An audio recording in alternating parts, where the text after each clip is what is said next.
ছোট কিংবা বড়দের অনেক সময় দেখা যায় কিছু একটা খেতে খুব মন চাচ্ছে, কিন্তু বাসায় তেমন কিছুও নাই। আবার ওই মুহূর্তে বাইরে থেকে কোনো কিছু কিনে আনাও সম্ভব হচ্ছে না। ঠিক এরকম সময়ে আপনারা আমার নাস্তার এই রেসিপিটা ট্রাই করে দেখতে পারেন। এটা খেতে কিন্তু খুবই মজার এবং সময়ও লাগে খুবই কম।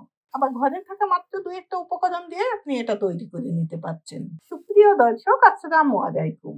তাহলে চলুন দেখে নিই আমাদের আজকের রেসিপিতে আপনাদের জন্য কি নাস্তা থাকছে। প্রথমে আমি একটা বাটির ভেতরে কর্নফ্লাওয়ার নিয়ে নিচ্ছি ৩ টেবিল চামচ। এবার এর ভেতরে চাউলের গুঁড়া দিয়ে দিচ্ছি 1/3 কাপ। ময়দা দিয়ে দিচ্ছি 1/2 কাপ।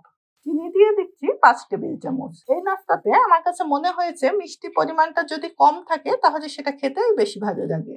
তারপরেও মিষ্টিটা যে যার স্বাদ অনুযায়ী কম বেশি করে নেবেন। লবণ দিয়ে দিচ্ছি 1 চিমটি। এখন এই শুকনো উপকরণগুলো আমি একসঙ্গে একটু মিশিয়ে নিচ্ছি। একটু মিশিয়ে নিয়ে এবার এর ভেতরে আমি ডিম দিয়ে দিচ্ছি একটা। ডিমটা দিয়ে আমি এই ময়দার সঙ্গে এটা একটু মিশিয়ে নিচ্ছি। একটু মিশিয়ে নিয়ে এখন আমি এর ভেতরে দুধ দিয়ে দিচ্ছি 1/2 কাপ। তবে দুধটা আমি একবারই দিচ্ছি না, এখানে আমি অল্প অল্প করে দুধ দিয়ে ব্যাটারটা তৈরি করে নিচ্ছি। একবারই যদি দুধটা দেওয়া হয় তাহলে দেখা যেতে পারে এটা একটু বেশি পাতলা হয়ে যাবে, তখন আমাকে আবারও ময়দা এবং কর্নফ্লাওয়ার মেশাতে হবে। আবার দুধের পরিমাণ বেশি হলে ভেতরে কিন্তু ময়দা এবং কর্নফ্লাওয়ারটা কিন্তু আবার জমাট বেঁধে থাকতে পারে। এই জন্য অল্প অল্প করে দুধ দিয়ে এটা খুব ভালোভাবে মিশিয়ে নিতে হবে। আমার এখানে ব্যাটারটা তৈরি করার জন্য দুধ লেগেছে 1/4 কাপ। এবারে ঘনত্বটা আমি আপনাদেরকে দেখিয়ে দিচ্ছি, এই ঘনত্বটা কেমন থাকবে। ঠিক এরকম ঘন রাখছি আমি। আর এই ব্যাটারটা তৈরি করে এটা রেস্টে রাখারও কোনো দরকার নাই, সঙ্গে সঙ্গে আপনারা এটা দিয়ে নাস্তাটা তৈরি করে নিতে পারবেন। এবার একটা পাইপিং ব্যাগের ভেতরে আমি এই ব্যাটারটা নিয়ে নিচ্ছি।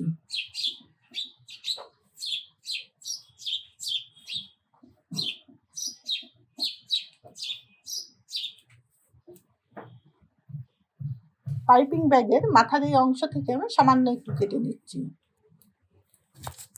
আর এপাশে আমি পিঠাটা তৈরি করার জন্য একটা প্যান খুব ভালোভাবে গরম করে নিয়েছি। এবার এতে আমি সামান্য একটু তেল ব্রাশ করে দিচ্ছি। তো এটা দিয়ে এটা এভাবে ঘুরিয়ে ঘুরিয়ে পিঠাটা তৈরি করে নিতে হবে।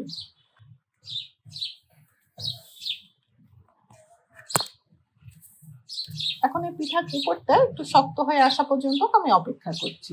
আর এই পর্যায়ে কিন্তু গ্যাসটা মিডিয়ামের থেকেও কম রাখতে হবে। গ্যাসটা মিডিয়ামের থেকেও কম রেখে পিঠার উপরটা একটু শুকিয়ে আসা পর্যন্ত আমি অপেক্ষা করছি। যখন দেখবেন পিঠার উপরটা শুকিয়ে আসছে, তখন একটা খুন্তির সাহায্যে চারিপাশটা একটু ছাড়িয়ে নিয়ে তারপরে এটাকে এভাবে ভাঁজ করে নিতে হবে।